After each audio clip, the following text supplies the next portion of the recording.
rero yavuze ngo hahirwa umuntu uba mu bwisho bw'isumba byose azahama no mu gicucu cyiwe. Turi mu bwisho bw'Imana kandi turi mu bwisho bwa Yesu. Kigoye cyagufashe Kristo agice, icyatumye wongera gusubira inyuma yongera agice. Yongera si iki kigoyi uyu mugozi. Kigoye ni ikigoyi bajya bafatisha inyamaswa z'inkazi, ariko nari nsabye Imana ishobora byose ngo yongere si ikigoyi cyagufasha. Ndashaka ko wigize gucika karane none zayari ziragufata. Ndashaka ko wigize gucika imbaraga z'ubujura none zaragufasha. Ndashaka ko wigize gucika imbaraga z'ubusambanyi none zanyuri ziragufata. Yesu twongeye kwinginga Kristo ngo yongera kurebesha amaso y'imbabazi, yongera si icyo kigoyi yongerewe mu bwihisho bw'isumba byose. Ko muri karitsiye uburozi yaroganagara bwimukana akabuza akamaze kugira ibintu asiga atunga mwuka wera. Uyu mwuka wera niwo wakoze ku irembo ryitwa ryiza, ngo ahageze ngaravuga ngo nta kintu dufite, ariko icyo dufite turagirwa mu izina rya Kristo Yesu. Baramuhereza ikintu abandi batamuhaye, bamuhereza ubuzima bumujyana guhaha, bamuhereza ubuzima bumujyana gusenga, bamuhereza ubuzima bumujyana gusura famiye, bamuhereza ubuzima butuma agenda ahandi hose ashaka kugenda batabasha kumuheka, agigendesha n'amaguru ye. Natwe twari turi bwisaba rivuze ngo hunga umujinya w'umwanzi, hunga umujinya wa Satani, hunga nyabingi ziwanyu, hunga karande ziwanyu, hunga gira ibintu, hunga wegera Yesu. Halasinima de predra. Hari ijambo ryavuze Abiyatani abwira Dawidi, aramubwira Dawidi abwira Abiyatani ati gumana nanjye, kuko nugumana nanjye nta kintu uzaba. Nawe nugumana na Yesu nta kintu uzaba, kubera ko ubuhungiro honyine nta handi hantu busigaye ni kuri desinima, ni kuri Yesu honyine. Nakajya aburugesha abantu babana mu rusengero bakabana. Impamvu kera abantu babaga barahunze, bahunze ibyaha, abantu bagahunga ubugome, abantu bagahunga ubusamanyi, abantu bagahunga amagambo, abantu barahungaga. Arangije ngo nuko ku rwego Dawidi avuga ijambo rikomeye, iyi Zaburi ivuga amagambo akomeye, iravanga Imana n'ubuhungiro. Guhunga nuko umuntu ahunze imbaraga za Satani agahungira ahandi hari ubuhungiro bwiza, ariho muri Kristo Yesu.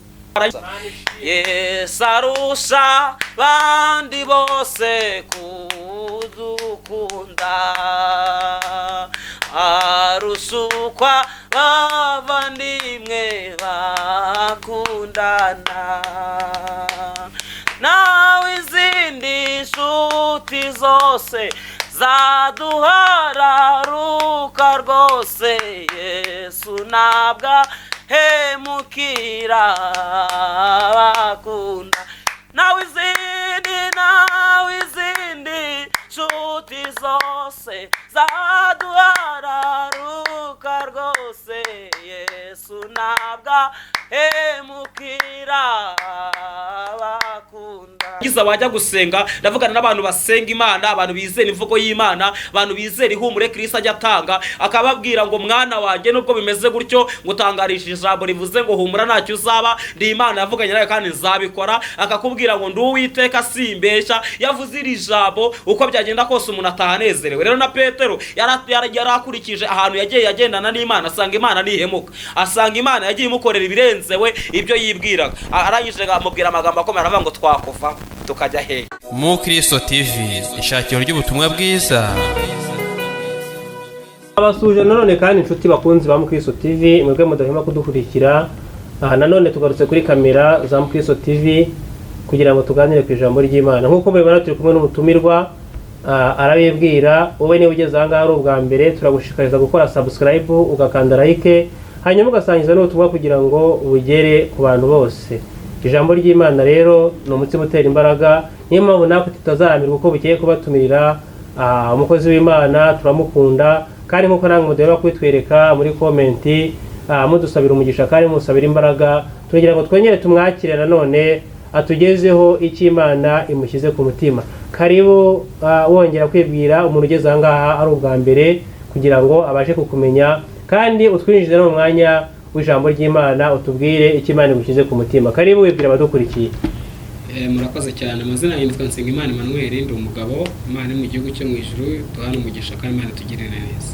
Yego, tugeze kugira ngo tuganire ku ijambo ry'Imana. Imana mu gihugu cyo mu ijuru bagirire neza kandi ni ukuri nta kindi kintu kiba kitubesheje ngano kugira ngo abantu benshi bongere barya ibyo kurya by'umwuka wera, kubera ko uko uyu muntu arushaho kujya arya ibyo bya bindi muri turya za kawunga, mata, ibijumba, amateke, ibyo byose tujya twicara tukarya, niko n'umuntu w'imbere arushaho kugira ijambo rikomeza kujya rimutunga. Imana mu gihugu cyo mu ijuru iduhana umugisha. Reka dusenge. Imana turagushimye mu izina rya Kristo Yesu. Imana tugushimiye neza yawe n'urukundo rwawe dukunda, tugushimye ko waturinze Imana muri iyi minsi yose itambutse, tukaba twongeye Imana nyagora ku maguhurira kuri izi channel za Mukristo TV. Turi amahoro, uhimbazwe Uwiteka Imana mu gihugu cyo mu ijuru. Wera wa Israel dusengeye Imana nyagora ku ngoma abantu badahwema kudukurikirana, kugira ngo imigisha y'Imana ikomeze kuba kuri bo mu izina rya Yesu Kristo. Urukundo badukunda Imana nyagora ku ngoma, ni wowe Imana uruzi, ni wowe Imana uzi byiza batwifuriza. Natwe turaseze ngo urambure ibiganza byawe haze kwifuza ko imitima yabo bagirire neza Uwiteka Imana ikomeye. Kandi Mwami wami Yesu, nzara n'inyota bafite byo kugira ngo bumve ijambo rya cyase bahembuke, nakunyize kugira Mwuka wera w'Imana ajya arushaho kugumya gushoreza imbaraga zawe ijambo ryawe, kugira ngo rishorere imitima yabo, barushaho guhinduka muri karitsiye batuyemo, aho basengera, aho bakorera, bahera imbuto zikwiriye abihariye mu izina ry'Umwami wacu Yesu. Ngaho bana natwe mu mwanya wose tugiye kumarangaha, kugira ngo Uwiteka Imana mu gihugu cyo mu izina rya rushaho kwamamara, rushaho kwagukira mu mitima ya benshi, kugira ngo Mwami Data twese uri mu gihugu cyo mu ijuru tutazigera Mwami wami Yesu tuyoberwa inzira ituganisha mu bwami bwo mu ijuru, nk'uko umugaragu waherutse kubivuga Toma, kubaza ngo mbese ko tutazi Data inzira twayibwirwa n'iki? Aravuga ngo umbonye ababonye na Data. Natwe niko dusenze kugira ngo Mwami wami Yesu umvise ijambo ryawe ryamubashira, kugira ngo Mwami wami Yesu bw'Imana izavuga nawe Mwami nyagora ku mazaye Mwami mu bazazamurwa kuri uwo munsi. Senze mbyizeye mu izina ry'Umwami wacu Yesu Kristo. Amen. Amen. Mani mu gihugu cyo mu ijuru dani umugisha, tuje kujya tuganire ku ijambo ry'Imana. Ijambo ry'Imana rirasengeye, ijambo ry'Imana n'ubutsinzi, ijambo ry'Imana n'ubuzima. Rero Kristo akomeze kutwishurira uko bwije nuko bukeye, kukagenda duhindukira mucya, si rimwe si kabiri, na mbere yose uko yagiye agendana n'abigishwa, uko bamubonaga uyu munsi ko bamubonaga ejo, mu byo yakoraga uyu munsi ibyo yakoraga ejo, hari ibyo yagiye akora, hari imbaraga yagiye akoresha hejuru y'amazi, agatambuka hejuru y'amazi agenda n'amaguru. Hari igihe bigeze kumubona akamubona yicaye mu bwato nk'uko abandi bose bameze. Hari igihe yize kugenda ngo aba mu bwato ngo aryamye bwerekeza, ngo yizana n'umusego ngo arawisegura. Ariko Yesu ntago ariko yabikoraga buri munsi. Mwana ikindi gihe yize gutubura amafi, uwo munsi ngo abantu bararya barahaga n'imikate, ngo bararya barahaga, ngo bukeye ngo bongera kugaruka, ababwira amagambo ako baravuga ngo niwe munsi mutera imbaraga. Babitekereza bavuga ngo ntago twakurya, biha umwanzuro wo gutaha bose ngo baragenda. Ariko ngo nuko Yesu yitegereje abigishwa, asanga mu mitima yabo nabo bagiye, ariko ngo ababaza ijambo riko baravuga ngo mbese namwe murashaka kugenda? Arabwira ngo Petero amusubije ijambo ryiza rikomeye, aramubwira ngo twakuva tukajya hehe, kandi wowe ufite amagambo meza kandi y'ubugingo. Hari igihe umuntu ajya yicara akabona nabyo kurya afite, akabona imiceri yashize, akabona bya bindi byose dukenera mu buzima bwa buri munsi byashize. Ariko warangiza wajya gusenga, ndavugana n'abantu basenga Imana, abantu bizera imvugo y'Imana, abantu bizera ihumure Kristo ajya atanga, akababwira ngo mwana wanjye nubwo bimeze gutyo, ngutangarishije ijambo rivuze ngo humura ntacyo uzaba, ndi Imana yavuganye nawe kandi nzabikora. Akakubwira ngo ndi Uwiteka simbesha. Yavuze iri jambo uko byagenda kose umuntu atahanezerewe. Rero na Petero yarakurikije ahantu yagiye yagendana n'Imana, asanga Imana nihemuka, asanga Imana yagiye imukorera ibirenzewe ibyo yibwiraga. Arangije amubwira amagambo akomeye, aravuga ngo twakuva tukajya hehe. Rero nawe uramenye nuyisige Imana, nuyiveho, kubera ko kubana nayo mbega egare kugirirwa neza nayo ntago Imana mu gihugu cyo mu ijuru igiye guterana. Reka dusome ijambo ry'Imana, Zaburi ya 46 tusome ku murongo wa 2. Mari mu gihugu cyo mu ijuru tugire neza. Ni ijambo rivuze ngo Imana niyo buhungiro bwacu, ni imbaraga zacu, ni umufasha utabura kuboneka mu byago no mu makuba. Imana ihimbazwe. Nuko guko Imana mu gihugu cyo mu ijuru tuhane umugisha. Yesarusha bandi bose kudukunda, arusukwa bavandimwe bakundana, nawe izindi nshuti zose zaduhararuka rwose. Yesu nabwa hemukira bakunda, nawe izindi zose zaduhararuka rwose Yesu ntabwo ahemukira abakunda urukundo rw'Imana ni rurerure cyane urw'Imana idukunda ntawarurondora we urukundo rw'Imana ni rurerure cyane we urw'Imana idukunda nukuri we urukundo rw'Imana ni rurerure urw'Imana idukunda we ntawarurondora we urukundo rw'Imana ni rurerure cyane urw'Imana idukunda urukundo ikunda abagabo urukundo ikunda ababyeyi urw'Imana yadukunze burya ntawarurondora we urukundo rw'Imana ni rurerure cyane we urw'Imana idukunze urukundo rw'Imana Imana yaturemye Imana yatanze Yesu bwawe akaducungura urw'Imana yadukunze burya ntawarurondora we urukundo rw'Imana ni rurerure yego urw'Imana idukunda burya ntawaru muhumura urukundo rw'Imana burya ni rurerure we urw'Imana idukunda burya ntawarurondora we urukundo rw'Imana ni rurerure cyane urw'Imana nukuri birabarira be kurira gutabarwa kurabonetse birabarira be kurira gutabarwa birabarira be kurira gutabarwa kurabonetse birabarira be kurira birabarizwa n'amadeni burya ngo be kurira gutabarwa kwabonetse birabarira be kurira birabarira be kurira gutabarwa kurabonetse birabarira be kurira yambereye inshuti y'inkoramutima sinamuharika Yesu we yambereye inshuti y'inkoramutima uyu mwami wanjye yambereye inshuti y'inkoramutima uyu mwami sinamuharika Yesu we yambereye inshuti y'inkoramutima Yesu sinamuhumure yatubereye inshuti uyu mwami kandi inshuti y'inkoramutima sinamuharika Yesu we yambereye inshuti y'inkoramutima sinamuharika haleluya ela siripre ela tasarimane kota sidipre la siwirge ela se kose dipre odeso ne parawa hiritiko siri distance nobre eresa riwise la dosiregre hirisinima mw'ijuru imbere y'Imana mfite umuntu uvugira ndumva ntabwoba we mw'ijuru imbere y'Imana mfite umuntu uvugira ndumva ntabwoba burya kandi ndumva mw'ijuru imbere y'Imana mfite umuntu uvugira ndumva ntabwoba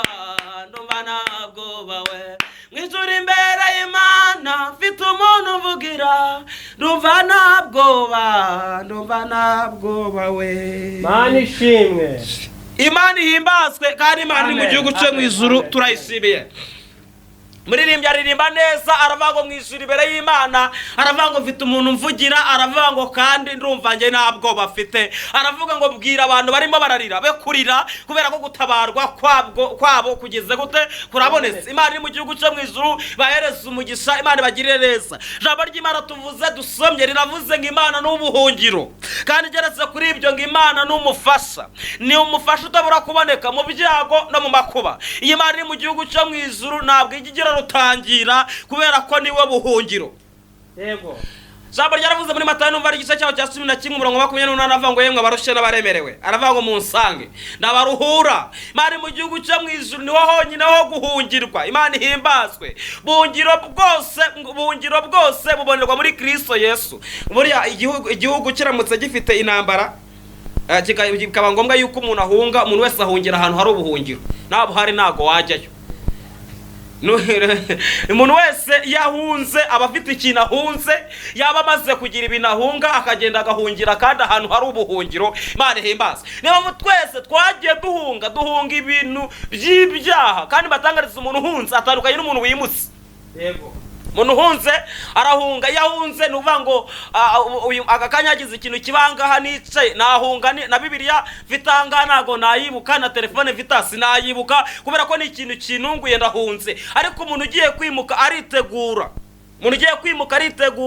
akabanza agatirura igikombe yatije, agatirura imbabura yatije, agatirura n'ishuka yaherutse gutiza, n'injerekani n'ibase, byose akabitirura. Ni rwo rwego rw'abantu benshi. Rero abarokore bamwe na bamwe barahunze, ariko dufite n'abandi bimutse. Umuntu muri karitsiye uburozi yaroganaga arabwimukana akabuzana akajya aburogesha abantu babana mu rusengero bakabana. Impamvu kenshi kera abantu babaga barahunze, bahunze ibyaha, abantu bagahunga ubugome, abantu bagahunga ubusamanyi, abantu bagahunga amagambo, abantu barahungaga. Arangije ngo nuko ku rwego Dawidi avuga ijambo rikomeye, iyi Zaburi ivuga amagambo akomeye, iravanga Imana n'ubuhungiro. Guhunga ni uko umuntu ahunze imbaraga za Satani agahungira ahandi hari ubuhungiro bwiza, ariho muri Kristo Yesu. Barahunga. Umuntu iyo ahunze, kera abantu bajyaga bahunga, abantu bakijwe mu gihe cya mbere, bajya gusenga mu rusengero, waba wicaranye bihinjiyemo umurozi bagaterura bakanyuza mu idirishya, akwinjiramo umusambanyi bagaterura bakanyuza mu idirishya. Bega Imana irareba iravuga ati nta mpamvu yo kuzakomeza kujya mbona mbarebera muri ubu buryo. Bazakomeza bakagera ku rwego hari bapfapfana ntibamenya hari yuko burya n'ababi babaho, bazaya bahora bakumva ni muri ubwo buryo, ngo biba ngombwa yuko n'abimutse bose baza bakabana mu rusengero. Uyu munsi none wicarana n'umusambanyi, niyo wamubona ni wamukora ku rwego bavuga ati uramusebeje. Ntabwo ibyo ngibyo babikora, ubu bintu ni hatari. Murozi ashobora kuza agakurogera. Imana yajyaga kera irwanda abantu, nyine ukajya kubona abantu bacije mu idirishya, ihindura system y'uburyo bw'imivugire, ukajya uvuga ati buri muntu wese acunga umwana we. Ati muwe mucunga, akababwira ati ku rwego n'abapasiteri basigaye bababwira, akababwira ati nyamuneka ujye gutura ariko uhagurukane n'isakoshi yawe, ujye ucunga umuzigo wawe. Kuko abantu ntabwo abantu bose bahunze, hari n'abimutse. Barimuka bimukana ubujura bari bafite, handi barimuka bimukana amarozi bari bafite. Sengana n'umuntu ugasanga umuntu n'umudiyakoni, ugasanga koherereza amahembe. Bega abantu barabyimukanye, ntabwo bigeze bahunga. Rero Imana ikajya ibabwira ati ndi Uwiteka, mube maso, jya ucunga umwana wawe runaka, uza mu materaniro y'ababyeyi, cunga umwana wawe. Nyamara mbere ntabwo ari uko byari bimeze, si uko byari bimeze. Mbega ibintu byarivanze. Turi muri rya jambo rivuga ngo mureke urukungu rukura n'amasaka, Kristo azirobanurira. Kubera ko Yesu ubu bintu bimuzanye azanywe n'abarwayi, kubera ko umurwayi niwe ukeneye umuganga, ntabwo umuzima akeneye umuganga kuko wamaze kumenya, ahubwo ukwiriye kugira ngo uko kumenya kwawe ukongereho ukundi. Rero umurwayi, niyo mpamvu iyo Bibiliya babwiriza umurwayi, hari igihe muri abo ngabo Imana yemeye ko binjira muri mwebwe, Imana izagenda ijogoramo abo bimutse bakagera ku rwego bahunga, bagahinga umujinya wa Satani, bagahunga ubugome bw'iyi si, bagahunga nabo bakaba muri babandi bahungiye mu ihema ry'Uwiteka. Aravuga ngo Imana n'ubuhungiro bwacu. Hari abantu twageze muri Yesu tunaniwe, hari abantu twageze muri Kristo turushe, hari abantu twageze muri Kristo nta cyerekezo cy'ubuzima dufite. Uyu munsi wa none murabona ukuntu dusa. Umunsi wa none umuntu arahindura agahita ajyanisha, kuvuga ati ubwo ndi bwambariye umwenda umeze gutya ndajyanisha n'ibi, ubwo ndi bwambara isaha ndajyanisha n'ibi, ubwo biri bugende gutya ndambara kanshongo, ndaga bati ndi bwambare kayifose. Ibyo byose ni imirimo y'Imana Yesu yagiye yigisha abantu muri ubwo buryo, ariko bitewe n'abantu bawugiye, kuko abantu bari barembye, abantu bari bafite uburembe buteye ubwoba. Ariko Yesu aturuhura. Ikintu cya mbere yaturuhuye, turetse kugenda mu bintu by'imyenda n'inkweto, kubera ko ibyo ngibyo n'abapagani barafifite, abantu batizera barabifite. Hari abantu bajya baza bakavuga ngo mbega ng'Imana ngo yaranagangaje, ng'Imana yarambeshe. Ntabwo yakubeshe, kubera ko ibyo ngibyo kintu cyazanye Kristo cya mbere ni ugutanga ubugingo bw'iteka. Kubera ko yabwiye abigishwa, arababwira ngo nuko, arababwira ngo mukiri mwiza bakubirishiriza, aravuga ngo kandi keretse kuri ibyo nzabaho ubugingo buhoraho. Bivuze ngo turi hano mu isi, iby'isi turabyemerewe, ariko icya mbere mission ya Kristo yamuzanye niyo guhereza abantu ubugingo, niyo kuvana abantu mu byaha, abantu bakazabana na Kristo mu bwami bwo mu ijuru. Impamvu ijambo ryavuze ngo naho umuntu nanyizera niyo yaba yarapfuye, uwo muntu azazuka kandi azazukira kubaho iteka. Imana ihimbazwe. Umuntu nawe yaba yarapfuye azongera azongera kuzuka kandi uwo muntu niwe azadisive azabaho byiteka. Impamvu ijambo ry'Imana rivuga ngo nuko Kristo amaze gupfa yagiye kureba abamwizeye aribo ba Yohana na ba Petero, abo bose ngabo bari bakingiraniwe mu cyumba n'abandi munsi bimwese mwizeye ba Stefano mwagiye musoma bose ngabareba gutyo ngo nuko uhereye ubwo ngo abazamura ubwo nabo uyu munsi wa none bafite ahandi hantu bari hatandukanye naho bari mbere. Imana ihimbazwe. Witeka Imana mu gihugu cyo mu ijuru, umufasha ni iki? Mufasha ni ugufasha ibintu byakunaniye. Atangarize ko uyu munsi wa none ndamutse neruye iyi Bible kananira, biba ngombwa yuko nakwiyambaza undi muntu nubwo nabandi bumuhembe, ariko uyu ni umufasha nzanye, ni umuntu uje kumfasha kugira ngo tugiterure icyo kintu tugishyira ahandi hantu mu mwanya wacu. Rero na Kristo yaravuze ngo nimureke ngende, ninagenda ntago muzabona uwo mufasha. Uwo mufasha ni uzabafasha mu byananire. Nitutindana ntago muzasengera abadayimoni ngo bagende. Nidukomeza kugumana ntago muzagurutsa ibirema ku irembo ryitwa ryiza. Nidukomeza kugendana ntago muzuzura umwuka wera namwe ngo mumve umunezero w'umwuka wera. Ngo nuko ababwira ijambo rikomera ngo nimureke ngende, ningenda umufasha azabazaho. Rero uyu niwe mufasha dufite uyu munsi wa none, ni udufasha mu bintu byananiranye. Mufashaza mu bintu utarushoboye kwishoboza. Nayo gutangariye ngo wowe emerera Imana intege nkeya zawe, ubwira Imana ibwire ngo iki cyarananiye, mwuka wera w'Imana araza kumanuka kuri wowe, namanuka kuri wowe araza kugushoboza. Kuko niyo kintu yemera ko udakwiriye kumva ko ibyo bishoboye, rekura ibyo ngibyo wumva udashoboye, wumva ko bitashoboka, wemerere mwuka wera. Wowe ibyo byakunaniye imbere y'Imana biracyashoboka. Amen. Mbere y'Imana biracyasoboka. Aragise uyu rero yavuze ngo Imana n'ubuhungiro bwacu, aravuga ngo kandi ni nayo mufasha, ni udufasha, ni umufasha, ni ubuhungiro. Imana n'imbaraga zacu ni ubuhungiro, ni umufasha utabura kuboneka mu byago no mu makuba. Imana niyo iduhereza imbaraga zo gukora ibyananiranye. Hari igihe ujya ubona umuntu bakamaza ngo mbese uyu nguyu ni iki gitumye akora ibi ngibi. Hari igihe uzajya kumva umuntu barimo baramubwira, bakamubwira ngo ariko ngo umuntu akaba ari umugore, ukajya kumva baramubwira ngo uriya muntu ni umugabo, nuko akora ibintu byananiye abandi bantu batashobora badashoboye.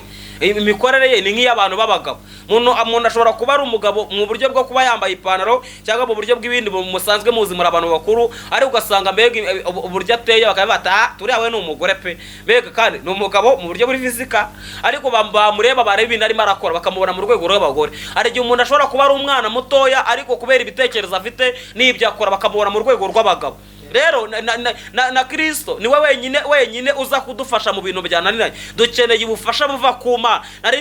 Nari ninginzi ishobora byose ngo yongere guhereza support ivuye ku Mana. Ukeneye inkunga y'imbaraga z'Imana ku buzima bwawe. Amen. Kugira Imana mu gihugu cyo mu ijuru ikubashije gutera intambwe mu buryo bwo kwizera, mu buryo bwo kunesha ibyakuneshaga, kubera ko Imana mu gihugu cyo mu ijuru ni idushoboza. Jambo ryaravuze ngo twebwe dushobozwa na Kristo, we wenyine uduhereza imbaraga. Imana mu gihugu cyo mu ijuru ikomeze tugiriye neza. Jambo ryaravuze ngo abakobwa bari 10 muri Matayo 25, ngo abakobwa ngo bari 10, ariko bose ngo mwitwitegura kwabo harimo abantu bimutse n'abantu bahunze.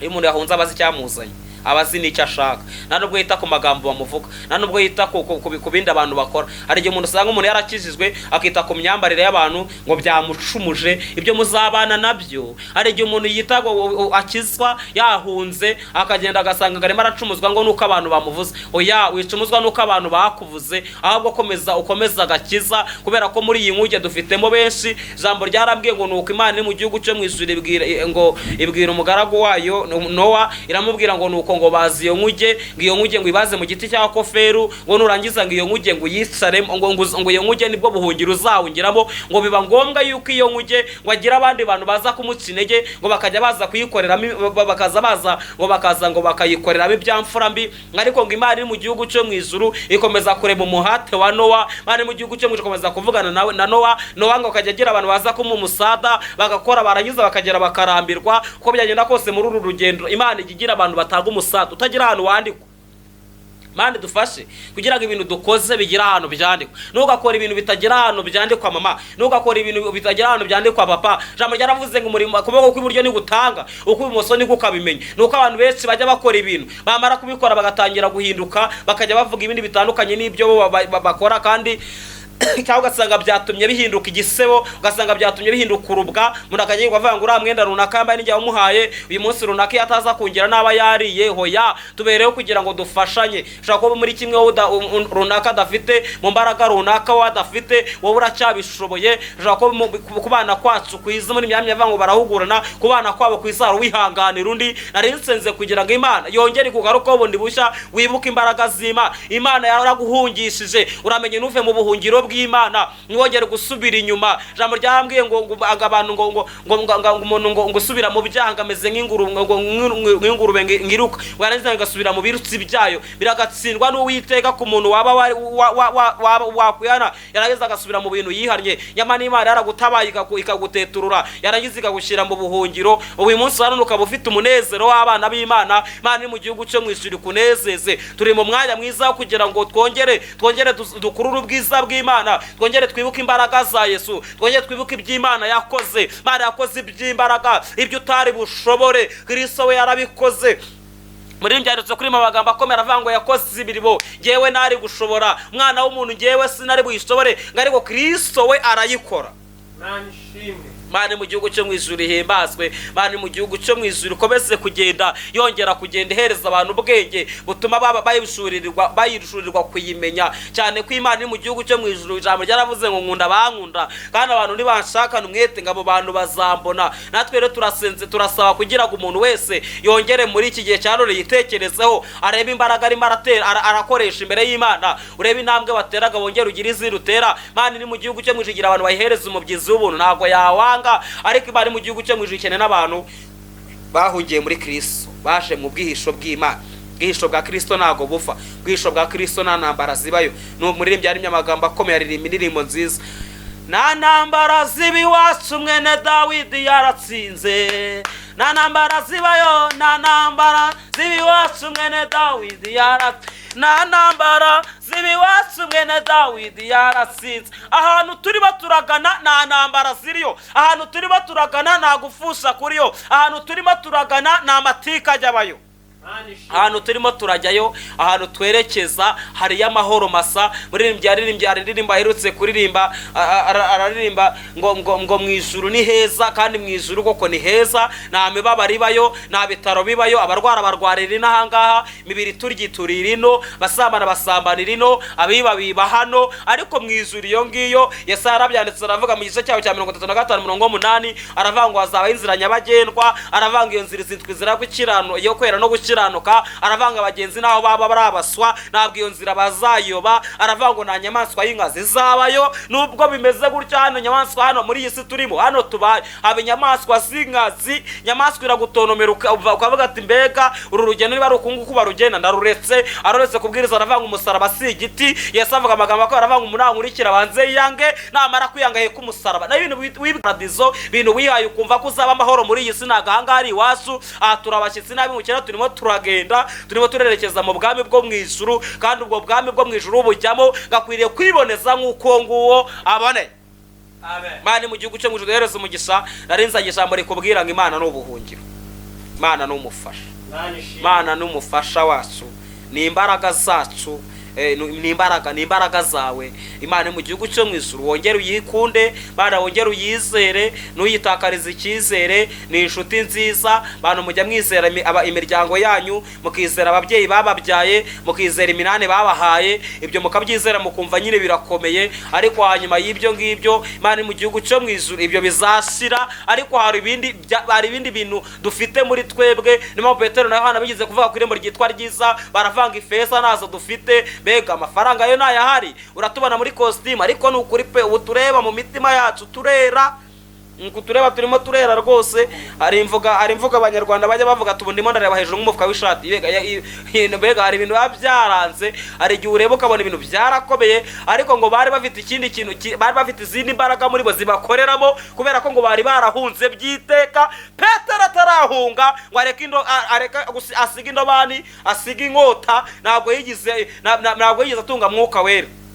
ariko amaze kugira ibintu asiga atunga mwuka wera. Uyu mwuka wera niwo wakoze ku irembo ryitwa ryiza, ngo ahageze ngo aravuga ngo nta kintu dufite, ariko icyo dufite turagirwa mu izina rya Kristo Yesu. Baramuhereza ikintu abandi batamuhaye, bamuhereza ubuzima bumujyana guhaha, bamuhereza ubuzima bumujyana gusenga, bamuhereza ubuzima bumujyana gusura famiye, bamuhereza ubuzima butuma agenda ahandi hose ashaka kugenda batabasha kumuheka, agigendesha n'amaguru ye. Natwe twari turi bwisaba rivuze ngo hunga umujinya w'umwanzi, hunga umujinya wa Satani, hunga nyabingi z'iwanyu, hunga karande z'iwanyu, hunga gira ibintu, hunga wegera Yesu.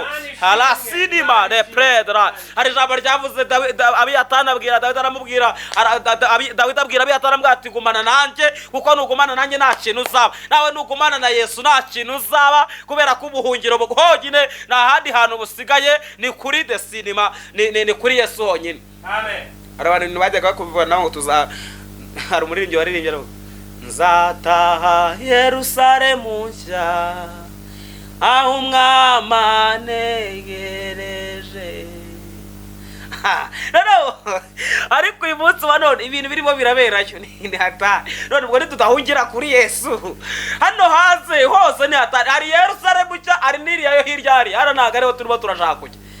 Turimo turajya mu bwami bwo mu ijuru. Rero Yesu abahereza umugisha, mwongere mwakire ihumure rituruka ku Uwiteka, mwongere mwibuke Imana iri mu gihugu cyo nguje abahamagaye, ko yaguhamagaye ntabwo ari kukimeze. Mana nuramuke wumvise wongeye nubwo uramutse wumva wongeye gucika intege, ariko Imana yongere kuvomerere ukomeza umbe mu buhungiro bw'Uwiteka. Dawidi nawe bivuze 91 aravuga ngo uba mu bwisho bw'isumba byose, ngazama mu gicucu cy'ishobora byose. Aravuga ngo nabwira Uwiteka n'urubuhungiro bwanjye, aravuga ngo igihome kinkingira ku manywa na nijoro. Ngavuga amagambo akomeye, aravuga ngo niwe uzanyiza ikigoyi cy'umugoyi. Aravuga ngo natwe ikigoyi kiracitse tuvamo turirukanka, utagira ngo waguhigaga yaragiye, Satani waguhigaga aracyahari, nta nubwo azapfa, nta nubwo azakizwa, aracyakurwanya. Rero yavuze ngo hirwa umuntu uba mu bwisho bw'isumba byose, azahama no mu gicucu cyiwe. Turi mu bwisho bw'Imana kandi turi mu bwisho bwa Yesu. Ikigoyi cyagufashe Kristo agice, icyatumye wongera gusubira inyuma yongera gice. Senima dobre yongera si iki kigoyi, uyu mugozi kigoyi ni ikigoyi bajya bafatisha inyamaswa z'inkazi, ariko nari nsabye Imana ishobora byose ngo yongere si ikigoyi cyagufasha. Ushobora kuba wigize gucika karane none zayari ziragufata, ushobora kuba wigize gucika imbaraga z'ubujura none zaragufasha, ushobora kuba wigize gucika imbaraga z'ubusambanyi none zanyuri ziragufata. Yesu twongeye kwinginga Kristo ngo yongera kurebesha amaso y'imbabazi, yongera si icyo kigoyi, yongerewe mu bwihisho bw'isumba byose. Amen. Mana turagushimiye, Ugize neza. uri umunyembaraga Kristo. Haleluya, haleluya. Uri Imana yacu bwite, uri Imana twizeye, uri Imana twamenye bikomeye. Twari turushe uraturuhura, twari turemerewe Mwana. Uwiteka Imana ikomeye, imizigo y'ibyaha yari ku bitugu byacu, twari turushe. Twageze inanga muri aka gakiza turanezerwa, tubona amahoro. Twageze mu gakiza abatari bazi kuvuga baravuga birakunda. Tugeze mu gakiza abatari Mwamana nyagora kuma bajya baseka baraseka, batanezerwaga baranezerwa. Tugeze mu gakiza Mwamana nyagora kungoma bamwe batari bazi kwambara barambara. Mana nyagora kungoma ibyo byose ni imirimo yawe. Ariko ikintu cya mbere Mwami wami Yesu Pawulo avuze amagambo akomeye, aravuga ngo ndaterana ibipfunsi ariko simusha. Aravuga ngo ikintu gitumye narimo nahusha nuko ndimo nagira ngo nsingire icyo Kristo yamfatiye. Aravuga ngo Mwami Imana nyagora ku muntu arinze ibyo kwizerwa. Aravuga ngo none Mwami Imana nyagora kumaze kumera nk'ibisukika ku gishariro. Aravuga ngo kandi ni ukombe ikibikamba ry'ubugingo. Aravuga ngo kandi sinjye nyine, aravuga ngo hari n'abandi nanjye niyo bamusenze, kugira ngo buri muntu wese Mwami wami Yesu ahirimbanire kwambara ikamba ry'ubugingo.